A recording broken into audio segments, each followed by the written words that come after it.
Beloved brethren, in this video we're going to review parts 1 to 3 in a way that will make it easy for us to understand the link between each part.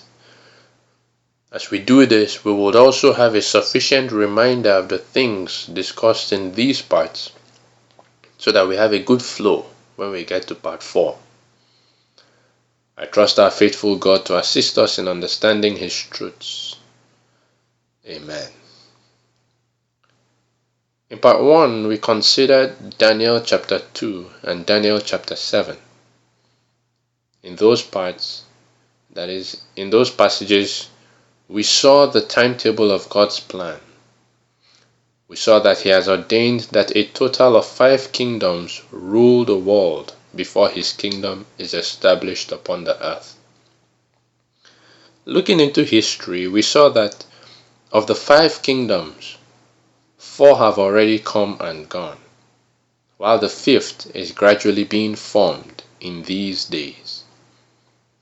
We mentioned briefly that it is during this 5th kingdom that iniquity will abound so much, and there will be great tribulation against the true people of God by those who have accepted a false religion.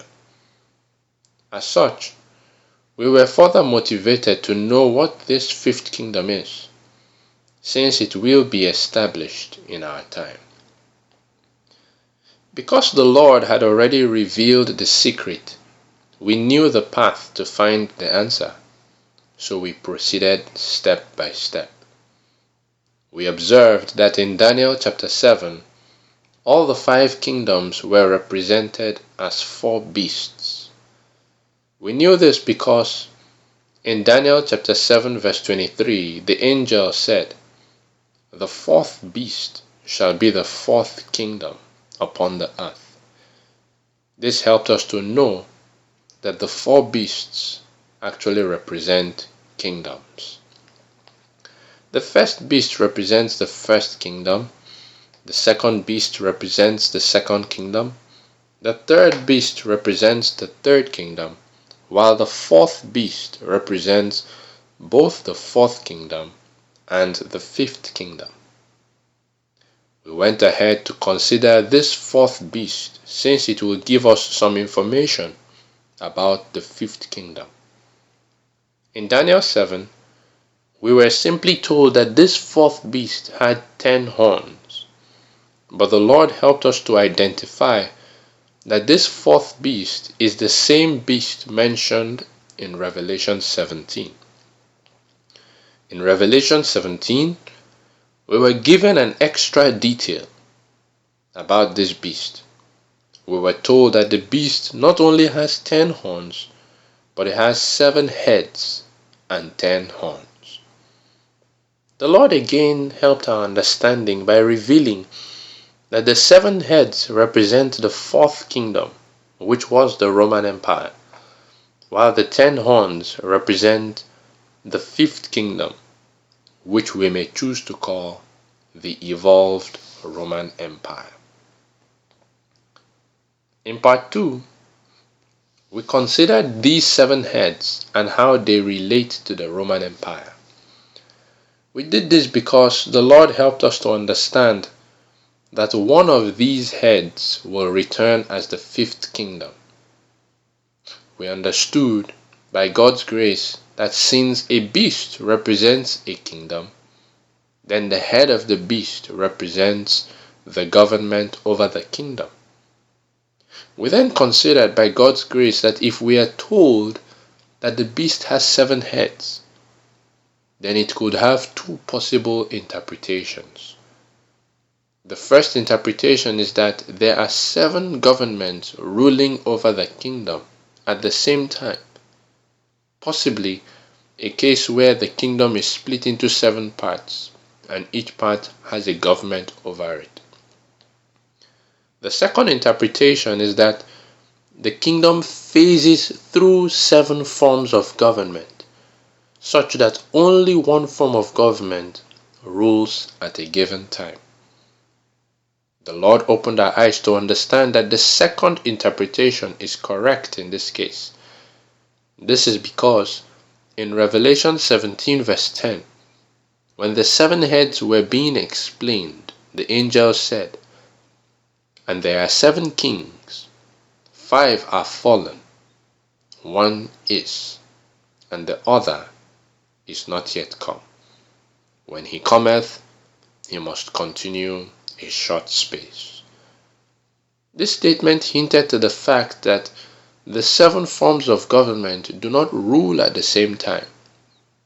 We are told of 7 kings, or 7 kingdoms, referring to the 7 unique expressions that the kingdom had due to the 7 different forms of government that ruled it.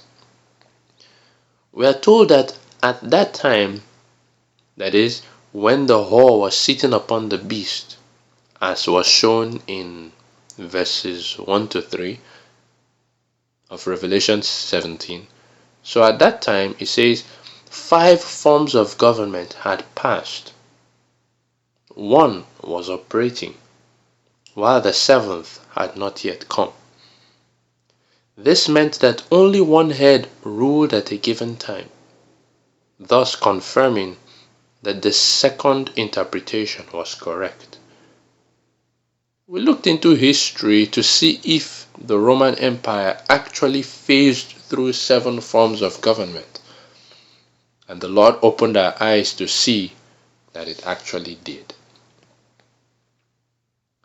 As we saw, the first form of government was an elected monarchy.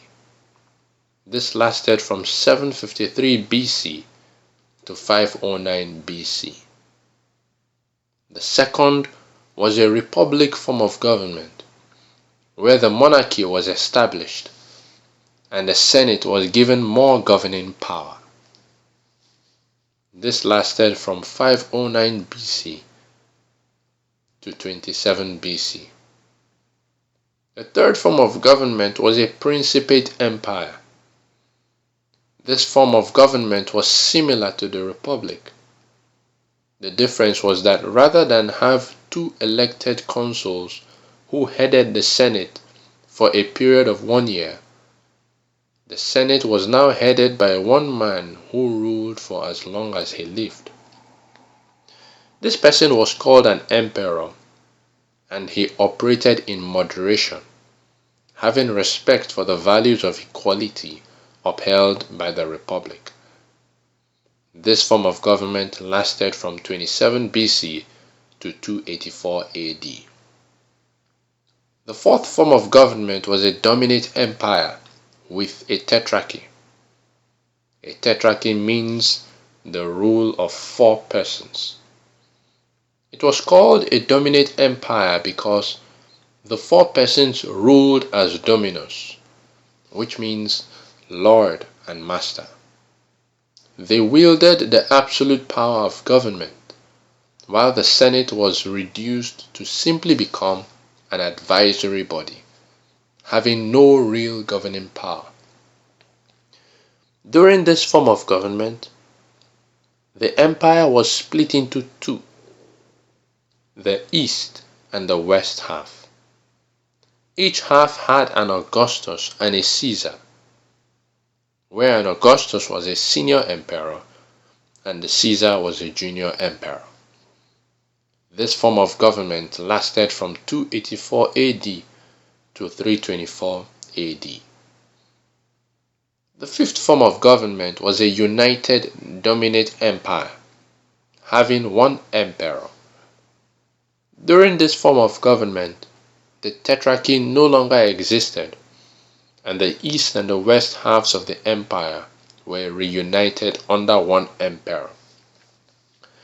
This form of government began with Constantine, and it lasted from 324 AD to sometime after 337 AD. Now we also saw that after a number of events within the empire, the 6th form of government was established. This was the Holy Roman Empire, which lasted from 800 AD to the year 1805.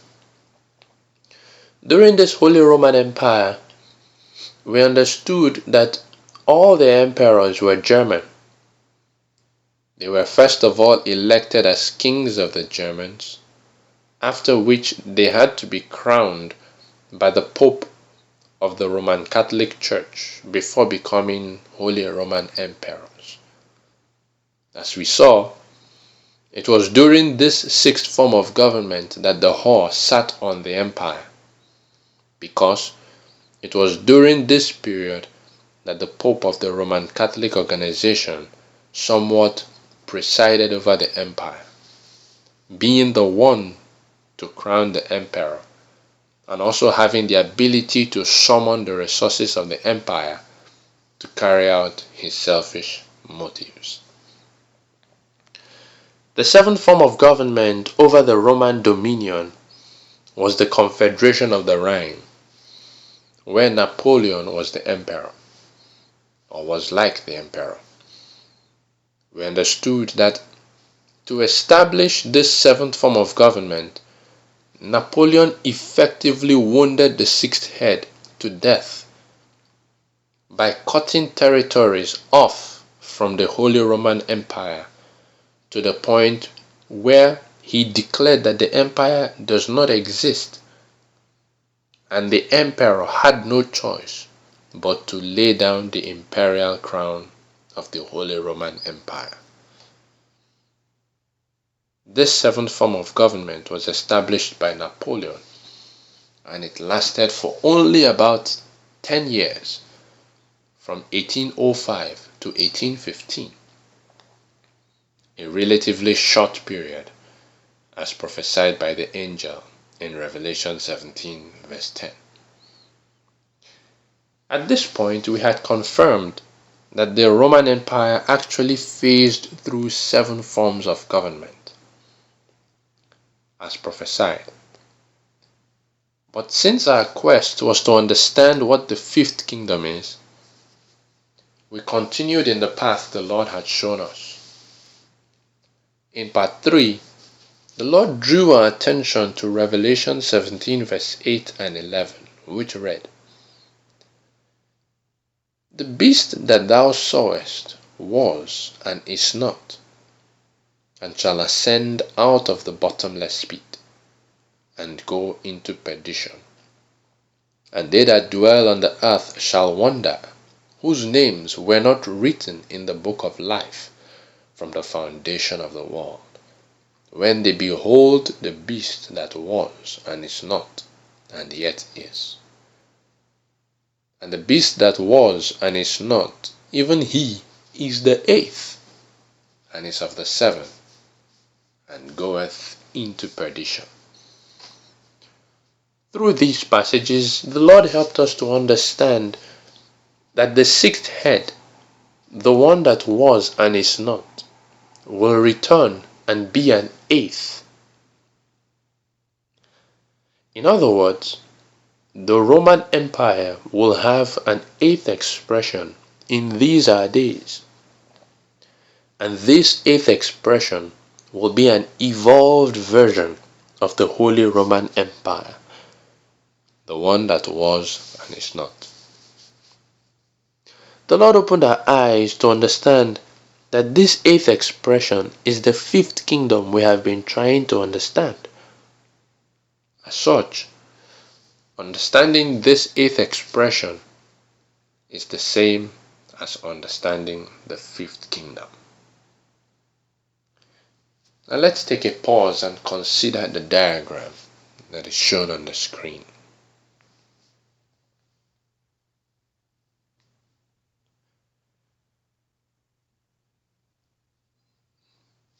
Please pay attention to the red path because it explains the journey of how the 5th kingdom will come up.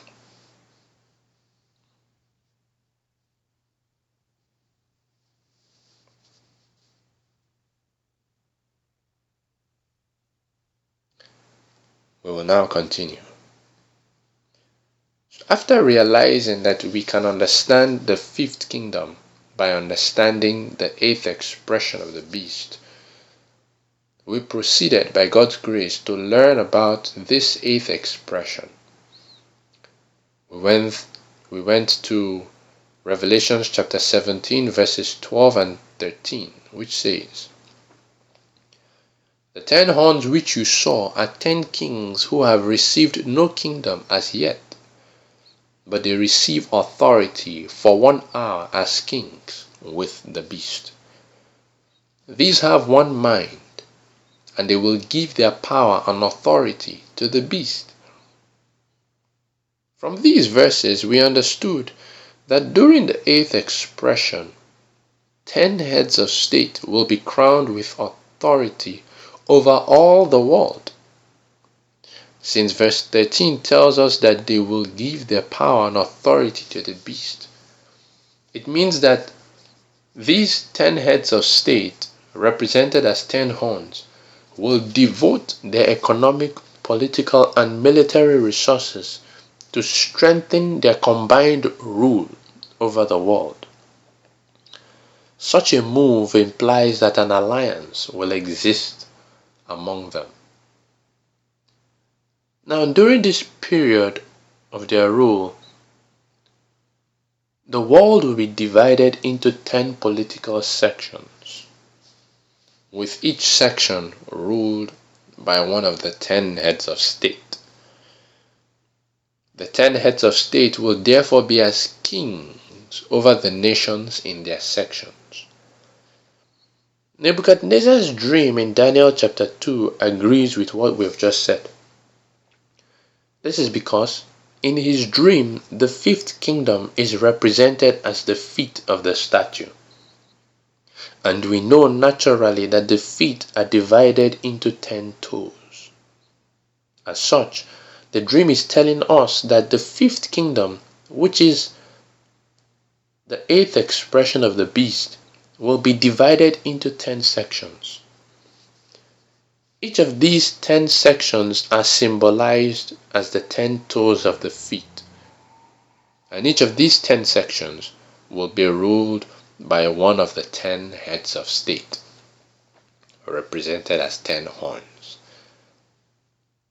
As the 10 toes are not of equal size, physically speaking, so also the 10 sections will not be of the same size. In other words, the 10 heads of state will not rule over the same number of countries. Some will rule over more countries than the others, but the German head of state will rule over the highest number of countries.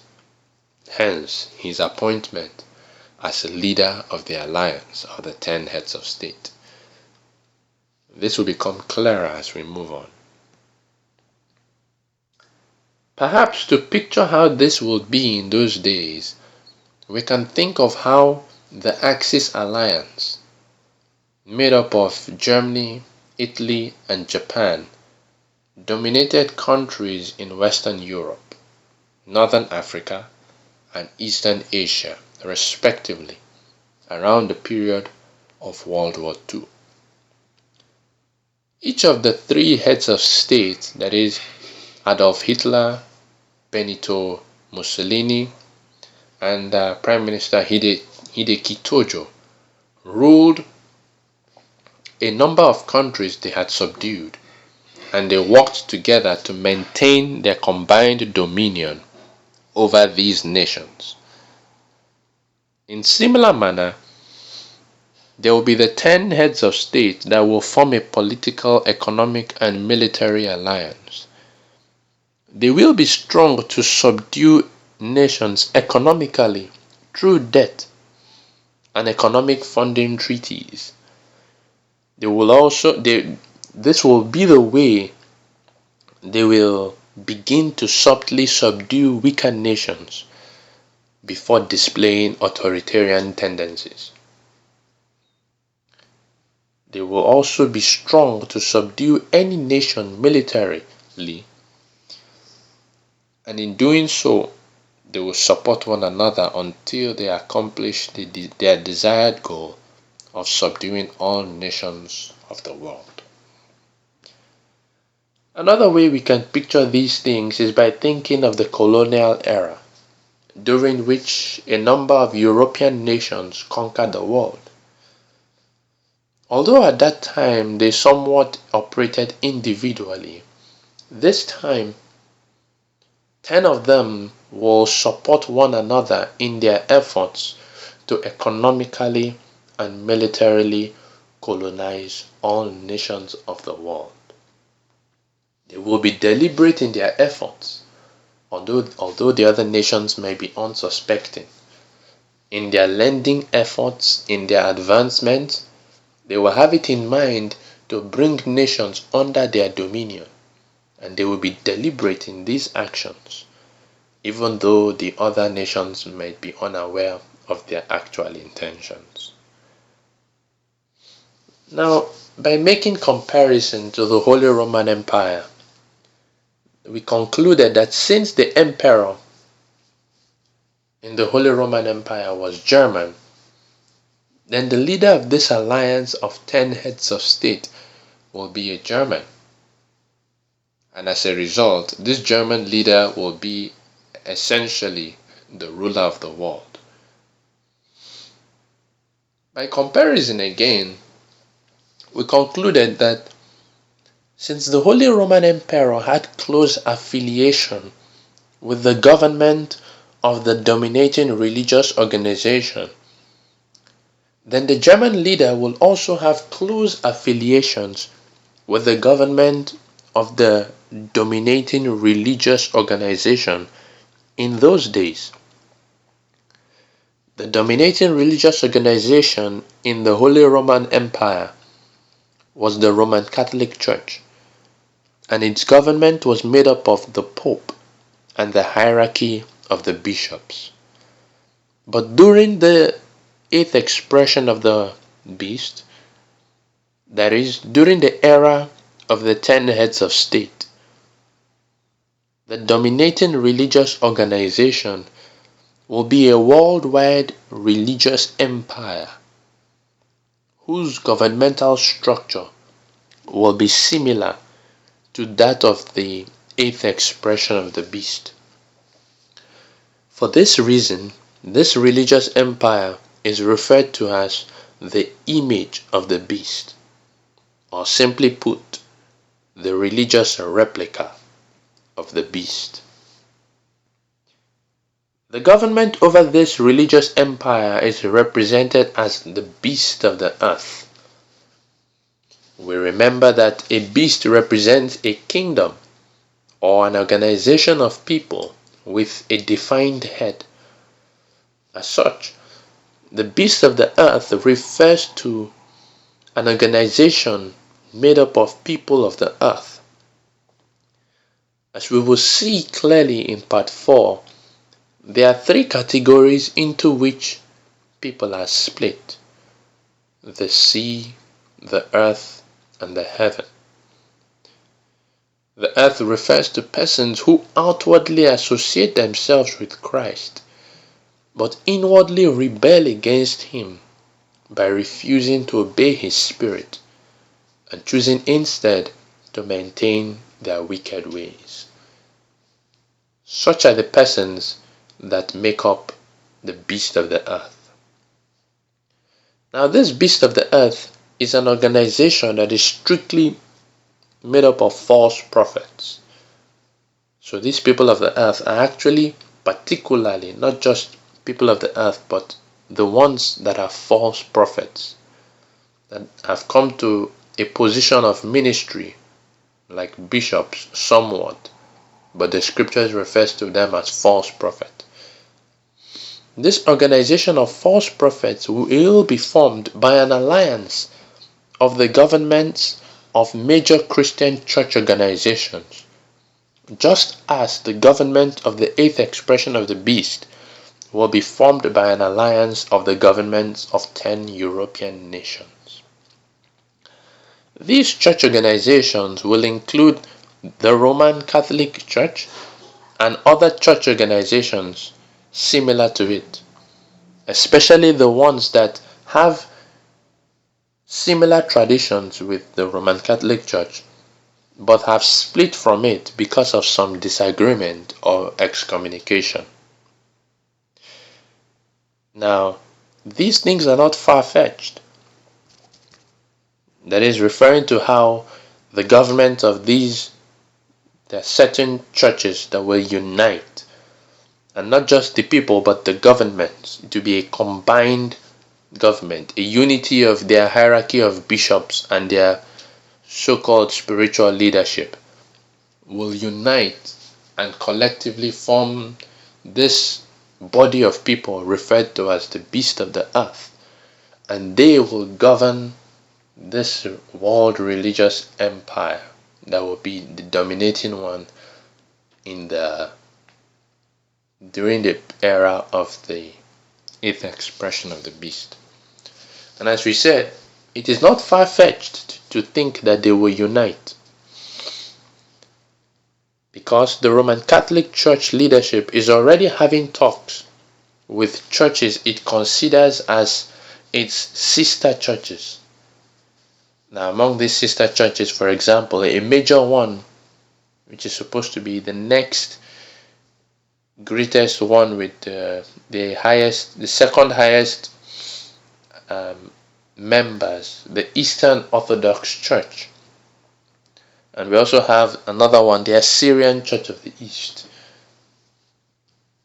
So, for example, in 1965, long years of mutual excommunication were lifted by Pope Paul VI and Patriarch Athenagoras of Constantinople.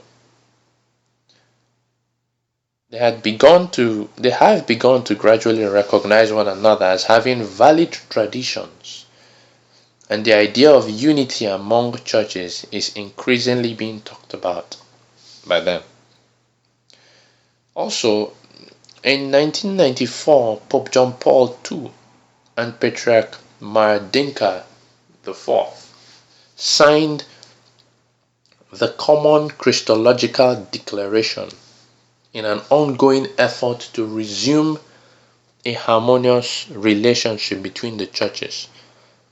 As Marcinka is of the Assyrian Church of the East, and so they and the Catholic are already seeking to resume a harmonious relationship.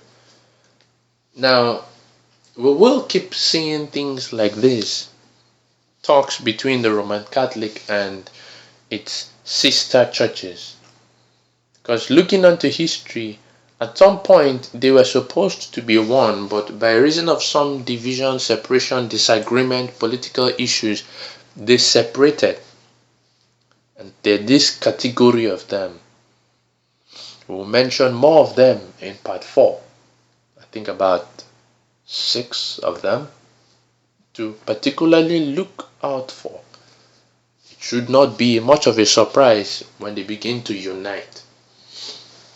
Now, it is with this united church government that the German leader will have close affiliations with, just as the emperor in the Holy Roman Empire had close affiliations with the Pope, with the cardinals, the archbishops in different territories, and that hierarchy of the bishops. So also this German leader in these days will have close affiliations with the persons that make up this united church government. And with his support, that is, with the support of this German leader, who will be like the leader of the world somewhat, with his support, this united church government will launch out to subdue all religious organizations, irrespective of their religion, be they Christian, be they Jewish, be they Muslim, Buddhist, Hindu, and so on. Their move will be similar to the way the Roman Catholic Pope and bishops ordered the forceful conversion of people of other religions all over the world during the Holy Roman Empire. Now, although that's not the main burden, although what I'm about to say is not the main burden of this series, but a reality like this, knowing such a thing that all religious organizations will be subdued at some point to conform to a certain code of order. It reminds us of the message in Revelation 18 where he says, "Come out of her, my people." There are certain organizations, churches, that unfortunately have turned from their God, have sought after worldly pleasures, entertained themselves merely with activities. And the reality of the matter is that very format of a city setup at some point will be subdued. Symbolically speaking, a people will have to move out into the wilderness, into places where they can plainly fellowship in simplicity and be nourished with truth outside of the city. But that's another discourse entirely. In part 4, we'll go into the details of how we reached these conclusions about the beast of the earth and the image of the beast.